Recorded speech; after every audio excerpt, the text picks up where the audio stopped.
آقا نے نشانیاں بتائی تھی، اب رخصتی کا وقت آ گیا۔ یہاں پہ اگر میں پنجابی میں بولوں تو اس نے کیا ہی ترجمہ کیا کہ ٹوڑے تے دوائیاں میرے یار رہن دے، آقا دے بیمار رہن دے، ٹوڑے تے دوائیاں میرے یار رہن دے، آقا دے بیمار رہن دے۔ صحابہ کہتے کچھ لائے جس سے طبیعت سنبھلے، کہتے دوائیوں کی ضرورت نہیں ہے، بس یہی التجا ہے کہ ٹوڑے تے دوائیاں میرے یار رہن، آقا دے بیمار رہن دے، ٹوڑے تے دوائیاں میرے آقا دے بیمار۔ ذرا سوچئے تو صحیح کیسا وقت ہوگا، آخری وقت ہو۔ اب ہم میں سے ہی کسی کا یہاں آخری وقت آ جائے، ہر کوئی ان سے محبت جتاتا ہے، ہمارا پرانا ساتھی ہے اتنی دور سے چل رہا ہے، ان سے بھی تو محبت کا اظہار کیا ہوگا نا صحابہ نے، آپ کو کچھ چاہیے تو لا دے، تو انہوں نے آخری خواہش یہی کی مجھے حضور کے دروازے تک لے چلو، مرنے سے پہلے اگر آقا کی جلوہ گری ہو جائے تو کیا ہی بات ہو جائے کہ خدا دے واسطے ایک بار آ جا، خدا دے واسطے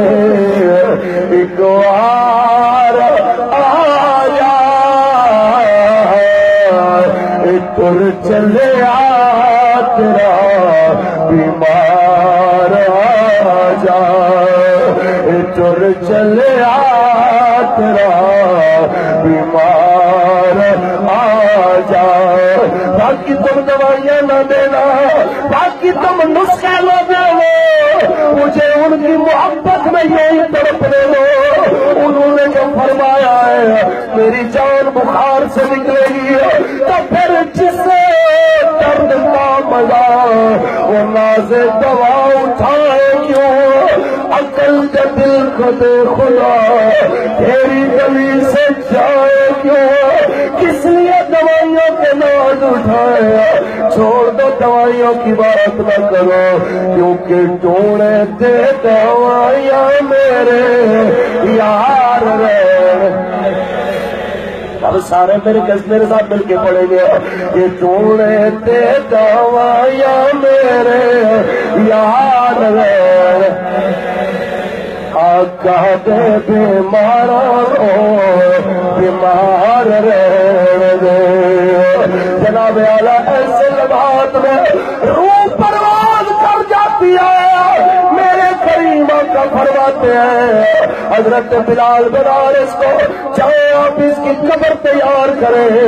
اب میرے آقا خود جنازہ پڑھاتے ہیں، ذرا تصور تو کیجئے ان کے مقدر کی عظمتوں کا،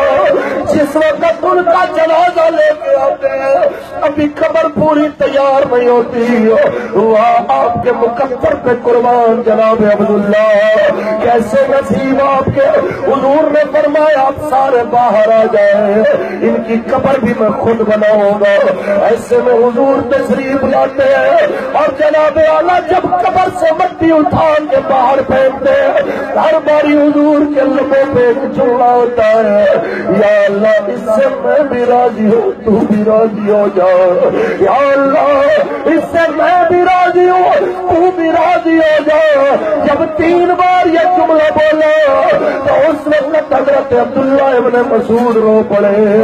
ہم یار موت کو دیکھ کے بھاگنے والے، آج کا معاشرہ موت سے ڈرنے والا ہے، ذرا سوچ تو صحیح ہو۔